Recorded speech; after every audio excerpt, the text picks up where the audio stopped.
សមត្ថកិច្ចរំដោះជនរងគ្រោះ13នាក់ក្នុងនោះស្ត្រីជាអនិច្ចជន5នាក់ដែលឃាំងក្នុងហាងការ៉ាអូខេមួយកន្លែងនៅខេត្តកំពង់ធំលោកស្រីឧត្តមសេនីយ៍ត្រីកងកយស្នងការរងនគរបាលខេត្តកំពង់ធំទទួលផែនការការងារប្រចាំការជួញដូរមនុស្សនិងយេនឌ័រនិងសម្រួលនីតិវិធីពីសាលាដំបងខេត្តកំពង់ធំកាលពីថ្ងៃទី27ខែវិច្ឆិកាឆ្នាំ2025បានដឹកនាំកម្លាំងចុះបង្ក្រាបករណីសញ្ចាកម្មហាងការ៉ាអូខេមួយកន្លែងជ្រកក្រោមយីហោម្លប់លៀបស្ថិតក្នុងភូមិដូងឃុំបន្លាំងស្រុកបារាយណ៍ខេត្តកំពង់ធំជាលទ្ធផលនៃកិច្ចប្រតិបត្តិការសមត្ថកិច្ចជំនាញបានធ្វើការឃាត់ខ្លួនជនសង្ស័យម្នាក់ឈ្មោះ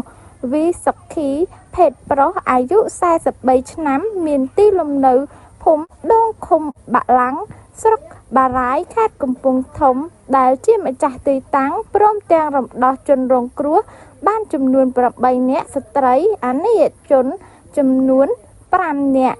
ករណីខាងលើនេះសមត្ថកិច្ចជំនាញកំពុងកសាងនីតិវិធីដើម្បីចាត់ការបន្តតាមផ្លូវច្បាប់